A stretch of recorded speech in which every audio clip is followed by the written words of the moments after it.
Alexis Vega volvió del infierno y lo hizo como pocos. Goleador, capitán, campeón del Clausura 2025 y campeón de campeones. Pero detrás de cada festejo, hay una historia que muchos prefieren esquivar. Durante años, cargó con una fama que parecía imposible de sacarse. La de fiestero, la de borracho. Y justo cuando todos creían que ya estaba en paz. Lo que Alexis Vega acaba de confesar hoy está dejando en shock a todo México. Para entender el porqué de las palabras de hoy de Alexis, hay que repasar el origen de todo y cómo llegó hasta eso. Ernesto Alexis Vega Rojas nació el 25 de noviembre de 1997 en la alcaldía Cuauhtémoc de la Ciudad de México, y desde que aprendió a caminar su mejor compañía, fue una pelota remendada.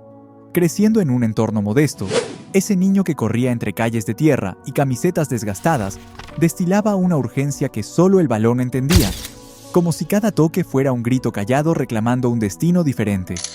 Participó desde muy pequeño en torneos locales en la colonia Santa Isabel Tola, una zona humilde donde el fútbol era más que un juego. Era una promesa silenciada que gritaba con cada gambeta. No pasó mucho tiempo antes de que sus habilidades lo llevaran a probarse en las fuerzas básicas de Pumas UNAM, pero ese vínculo fue pasajero. Algo no calzó, y el talento quedó descartado por rigidez o falta de visión.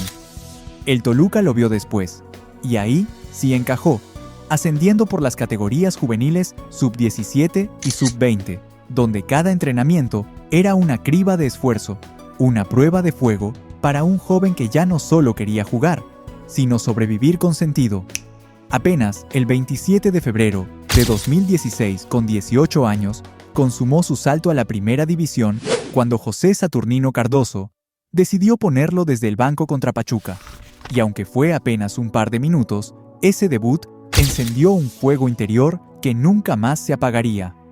En abril, el fútbol le devolvió su semilla. El 5 de abril, marcó su primer gol profesional en la Copa Libertadores ante Liga de Quito, en un duelo que Toluca ganó 2-1 y que lo catapultó hacia la siguiente fase y hacia la conciencia de su propia dimensión. Apenas 11 días después, reventó la liga local con 2 golazos contra Veracruz en el Nemesio 10. Su nombre ya pesaba en la nómina titular y su presencia empezó a generar ecos más allá del club. En febrero de 2018, ese talento ya madurando en Toluca fue llamado por Marco Antonio Ruiz a la selección mexicana sub-20 para una serie de amistosos internacionales, y aunque no fue un torneo oficial, ese llamado significó validación emocional. Por fin, el chavo de barrio ya no era solo una promesa de club, sino un hombre que se tejía en verde. Ese despegue lo acercó a las luces del Guadalajara. El 8 de diciembre de 2018 se oficializó su traspaso, una operación millonaria para la institución rojiblanca que lo posicionó como promesa rojiblanca, como posible salvador de una institución sedienta de brillo. No tardó en reivindicarse. En febrero de 2019, un clásico contra Atlas lo vio explotar con triplete, ese momento exacto en que la ilusión se solidificó y el público se lo abrazó como uno de los suyos. Un rebelde con causa y con gol. Su camino no se detuvo ahí. El 26 de marzo de 2019 llegó su debut con la selección mexicana absoluta y vistió el número 10, una etiqueta histórica y pesada que pocos llevan sin romperse. Más tarde, fue convocado de la mano de Gerardo Tata Martino en su primer listado en febrero de 2019, una apuesta por fórmulas nuevas y por ese apellido que había comenzado a resonar con frecuencia en la Liga MX. Con el paso de los años, se consolidó como una pieza recurrente. Participaron esfuerzos colectivos, momentos truncados por lesiones o decisiones arbitrales, pero su presencia fue constante, y las cifras lo respaldan. Hasta julio de 2025, llevaba acumulados 44 partidos con la selección, con 7 goles anotados. En 2022, integró la lista que disputó el Mundial de Qatar, un pasaje que lo marcó por siempre aunque no alcanzara redención total. Más recientemente, en junio de 2025, en la Copa Oro, volvió a encender almas. Abrió el marcador contra Arabia Saudita con una definición de fuerza e insistencia que empujó a México hacia las semifinales, una aparición que no fue casual, sino una herida abierta en forma de esperanza. Es así como en Chivas, lo veían como el futuro, el hombre que iba a devolver la gloria perdida. Tenía el talento, la garra y el peso mediático, pero también cargaba con una inmadurez silenciosa, con heridas que nadie veía y un entorno que no siempre supo contenerlo, porque mientras todos miraban lo que hacía con la pelota, él empezaba a perderse fuera de la cancha. Primeros problemas extrafutbolísticos. El primer gran temblor llegó en pleno 2020, cuando el fútbol fue interrumpido por una crisis global. Él ya formaba parte del rebaño sagrado y, junto a Uriel Antuna, compartía relación cercana. En medio de esa pausa obligada por la pandemia, surgió una fiesta, un llamado de Antuna, un festejo familiar, unas cervezas, un vodka sabor tamarindo y la fórmula explosiva que lo condenó. Perrines de vodka, risas contra protocolos sanitarios, la indignación de una afición que veía en la responsabilidad todo lo que estaba siendo pisoteado. En ese instante nació el dúo Tamarindo, y con él, la fama de fiestero que se clavó como una astilla. La directiva no tardó en reaccionar. Suspensión indefinida, multa económica y un silencio aplastante que llegó directo a su orgullo. Él confesó después que recibió una llamada rígida de Ricardo Peláez y, al día siguiente, la fría confirmación de Víctor Manuel Vucetich. Fuera, por indisciplina. Ese receso no fue descanso, fue castigo profundo. Un mes de ausencia forzada que lo dejó enmudecido, con la cabeza golpeada, consciente de que su error ya no era solo privado, sino público y con consecuencias reales. Un resurgir incompleto, porque el siguiente episodio brotó apenas 3 años después, en 2023, cuando su historia con Chivas caminaba por una vereda peligrosa. Luego de un partido en Toluca, se desató un escándalo que volvió a dejarlo mal parado. Se detectó que Alexis, Cristian Chicote Calderón y Raúl Martínez habían permitido el ingreso de mujeres al hotel de concentración, algo que agrietó aún más esa línea invisible entre vida pública y privada. La directiva, cansada de ya no poder sostenerlo, lo sancionó con suma contundencia, fuera del plantel, sin margen de maniobra ni de retorno inmediato. Ya no era solo un error, era una infracción a la disciplina que se considera no negociable en el fútbol profesional. Ese fue otro golpe que presentó al personaje como carga más pesada que el jugador mismo, donde lo extrafutbolístico se comía el arco institucional, y esa fama se fue solidificando por sí sola. No hacía falta que buscara la cámara ni que intentara convocar la polémica. Ya le sobraba en la reputación que lo precedía.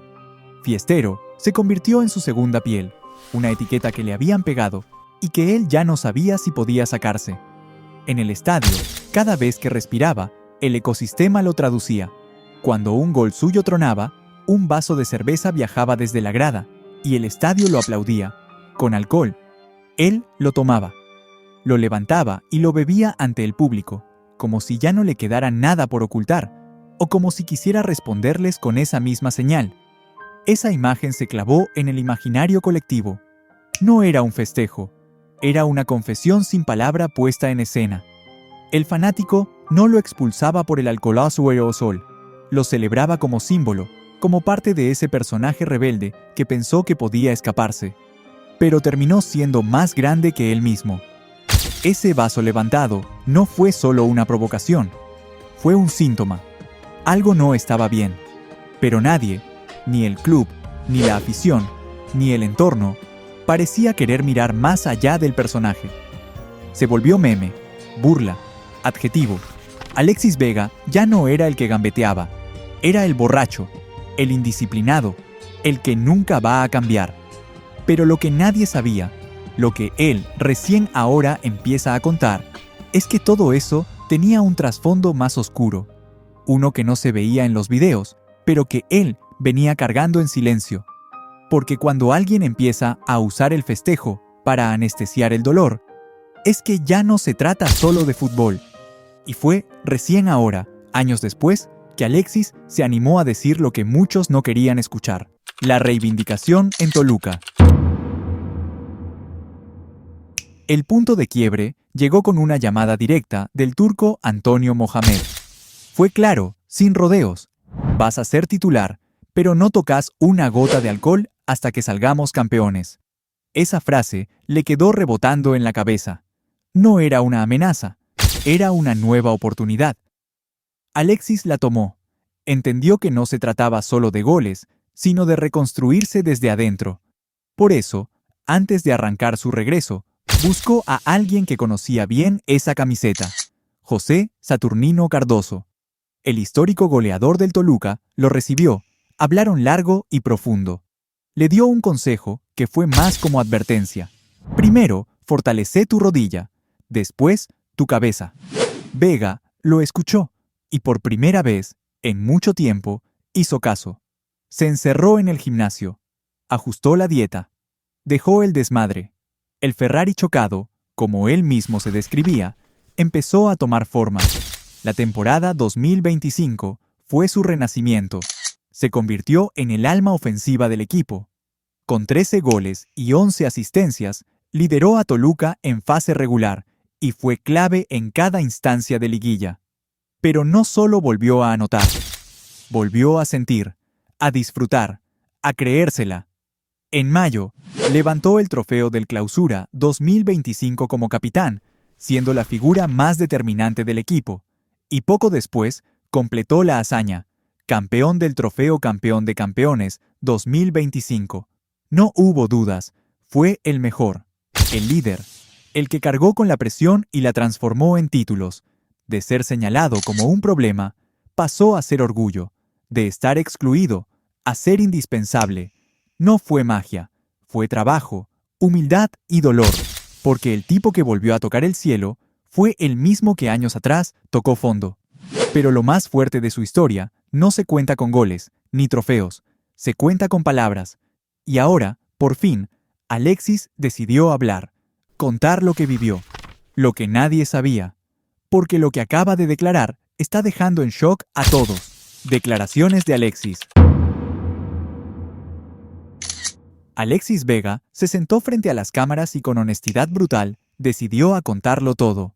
Con la voz quebrada y sin necesidad de esconderse detrás de excusas, empezó diciendo: llevaba por ahí más o menos como 8 o 9 meses que no tomaba nada de alcohol. Hasta la Nations League, que quedamos campeones, me tomé 2, 3 cervecitas. Fue una etapa complicada, más para mi familia, porque ellos recibían los golpes más duros. Era la primera vez que ponía en palabras lo que tanto tiempo arrastró en silencio: que el alcohol no fue festejo, ni rebeldía, fue refugio. Pero también fue su freno más brutal. Esa declaración cambió todo, porque en ella no hablaba el futbolista, hablaba el hombre. Uno que se había acostumbrado a ser señalado como fiestero, como indisciplinado, como el que no entiende. Pero del otro lado, en su casa, su familia recibía los golpes más duros, las críticas, los insultos, la vergüenza, y él, callado, tragándose todo. No respondía en redes, ni daba entrevistas, se lo guardaba, hasta ahora.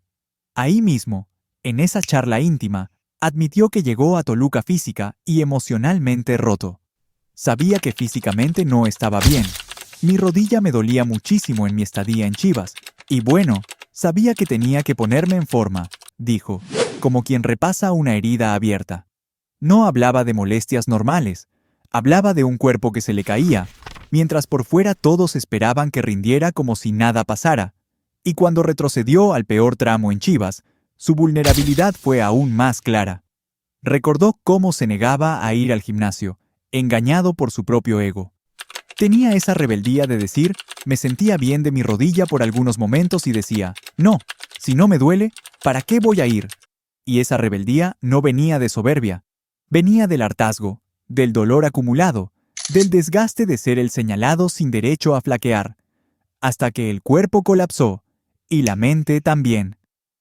Por algún momento en el transcurso del torneo lloraba con ella, mi esposa, porque sabía de lo que yo podía dar, de lo que yo podía conseguir, soltó entre suspiros. Ese llanto no fue por un gol errado.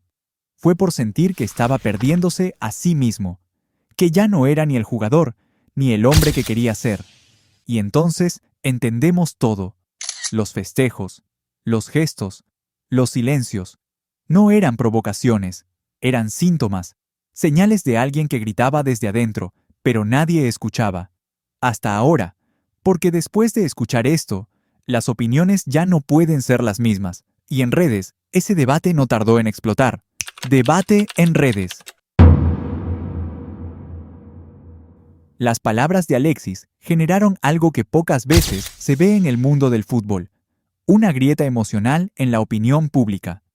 El video con sus declaraciones se volvió viral, pero no por morbo, sino por algo más incómodo, porque obligaba a mirar al jugador como persona. Y ahí, como siempre, las redes explotaron. Por un lado, estaban los que no le creyeron nada, los que siguen viendo en Vega al mismo de siempre. Cuidado, Alexis, que las recaídas pesan más, escribió uno, como una advertencia que suena más a sentencia. Otro fue más tajante. El Jack Grealish mexicano, como si ser talentoso y beber fuera una marca registrada para nunca cambiar. ¿Y la niñez que los sigue? Son líderes, sean responsables del papel que les toca. Reclamó alguien más, indignado, señalando que la figura pública también tiene deberes más allá del campo. Pero del otro lado, surgieron defensas igual de intensas. Él se comporta así porque está en su casa. Puede hacer lo que quiera. ¡Viva Toluca y viva México!, escribió un fan que lo vio celebrar con cerveza tras el título, y no vio escándalo, sino orgullo. Otro fue aún más directo, romantizando a los borrachos, muy doliente con su historia de vida y los muebles vendidos. Ya en la cima, excesos de sobremanera y la prensa hace novela. Para ellos, la historia de Vega no es una lección, sino una víctima más de la exposición mediática. Y hubo quienes no se inclinaron ni a un lado ni al otro, pero dejaron frases que duelen por su lucidez. El típico deportista talentoso con vacíos, personales que lo llevan al vicio. De esos, ya sabemos cómo terminan. Y como bien dicen, hay seguidores que los ven como un modelo a seguir, sin ofender. Ese es el debate que hoy rodea a Alexis Vega. Ya no solo se discute su fútbol, se discute su cabeza, su entorno, su historia. Hay quien cree que está en el camino correcto. Otros dicen que todo es un disfraz más. Y algunos simplemente esperan el próximo error para señalarlo otra vez. Pero más allá de la polémica, hay una verdad que nadie puede negar. Alexis volvió. Está jugando. Está haciendo goles. Y por primera vez en años, está hablando con el corazón. Ahora te pregunto a vos, Ti. ¿Crees que si Alexis Vega sigue así, puede ser el arma letal del Tri para el próximo Mundial? Podemos decir que la vida de un futbolista de élite está llena de triunfos, pero también de caídas. Lo verdaderamente importante es ser perseverante y tener metas claras. Tal como es el caso de Carlos Vela, quien tuvo que superar innumerables obstáculos para llegar a la cima. Si te interesa conocer esa historia inspiradora, te la dejo por aquí. No te la puedes perder, en la cual repasamos tanto su carrera futbolística como su vida privada muy entretenida.